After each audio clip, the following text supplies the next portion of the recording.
बारंबार से बंध हाणिया से बंध नहीं काटुना प्रशासन को जनाला प्रशासन हे आसीबे 10 मिनिट 15 मिनिट 6 मिनिट एमती कर दिन सारा हम सकाळ पूर्व स्टोर धारणा कि हम कथा बुझिबो हमर जे खेती होची कि बुझे हम पिला कोन खाइबे हम कोन आनबे पैसा बालेश्वर रे चालीची इटा व्यवसायी को राज प्रशासन आखिरे धूली दे बेआईन भाबरे चलाइचंती इटा भाटी ता पुणी नदीबंध उपरे फलरे विभिन्न समस्यार सम्मुखीन हेउचंती आखपाख पंचायतर लोके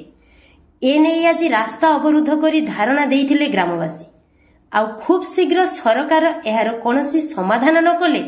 आंदोलन तीव्रतर हेबो बोली देइछंती चेतावनी। बालेश्वर जिला बस्ता ब्लॉक रे खुलाखुली भाबे चालीची बेआईन इटा भाटी नदीबंध उपरे पानी जीवा रास्ता को बंद करी अवैध भावरे रास्ता निर्माण करी इटा व्यवसाय करुछंती एही व्यवसायी माने फलरे नदीर पानी ठीक रूपे निष्कासन। भाई आज जो ये रास्ता अवरोध करा जे रास्ता यार कारण कोन एटा मुख्य उद्देश्य कोन ये प्रति वर्ष भली ए वर्ष मध्य बन्या आसीबो वर्षा हबो उपरमंडरे जतले वर्षा हबो निश्चित स्वाभाविक प्रक्रिया पानी तळको आसीबो किंतु गोटिए कथा एठी गत वर्ष ता पूर्व वर्ष मध्य एही भली समान ढंगरे लोक माने आंदोलन करचंती सरकारी स्तर रे कोनोसी पदक्षेप नाही कहवा को गले पानी एटा सुवर्णरेखारु पानी जल अभाव हुए पांटा एपटे आसी एटा 5-6टा पंचायत मध्य देई जाई समुद्र रे पांटा जाए किंतु गत ब्लॉक मीटिंग रे मध्ये गोटे कथा म उठाइथिली जे आज्ञा जदि वर्षा सीजन आसी वर्षा सीजन पूर्वरु आमे निश्चित एटा ड्रेनेज टा को सुविधा करिवा जे पानी जदि ऊपर मुंडे आसे पानी निश्चित तळकु जीव एटा स्वाभाविक प्रक्रिया किंतु जेहेतु नदी बंध जोटा खोला हेइतला इंग्रेज समयरु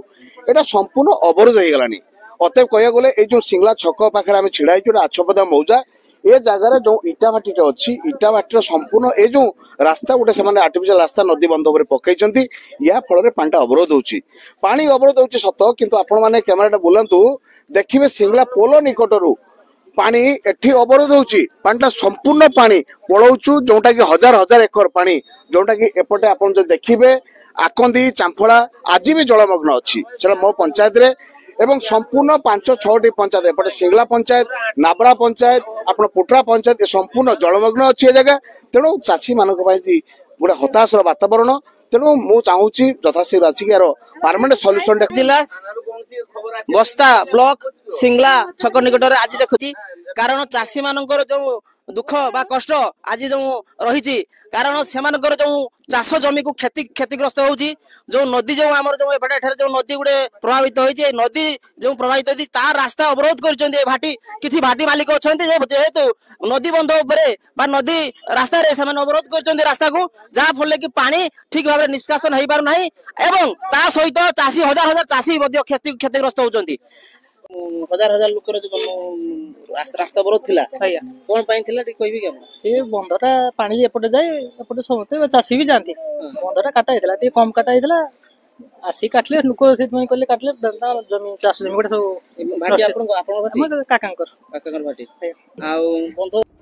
फलरे जानवाहन चलाचल रे बाधा उपजिथिला घंटा घंटा धरी रास्ता उपरे गाड़ी गुड़ी को ठिया होई रहिथिला जहा पर सिंगला आईआईसी कमलिनी तांडी आसी परिस्थिति को शांत करथिले एवं समस्यार समाधान हेबो बोली प्रतिश्रुति देबारु ग्रामवासी माने धारणारु उठिथिले एही समस्या को नै ग्रामवासी माने जिलापालको उद्देश्य रे एक दाबीपत्र मध्य प्रदान करिथिले जदि यथाशीघ्र एही समस्यार कोनसी स्थायी समाधान न बाहारे ताहेले आगामी दिन रे एही आंदोलन को तीव्र कराजिबो एवं चाषी माने रास्ता उपरे आत्माहुति देबे बोली सरकार को चेतावनी देइछन्ति तेबे एही घटना रे सरकार आगकू की पदक्षेप नेउछन्ति ताहा देखिबा बाकी रहिला।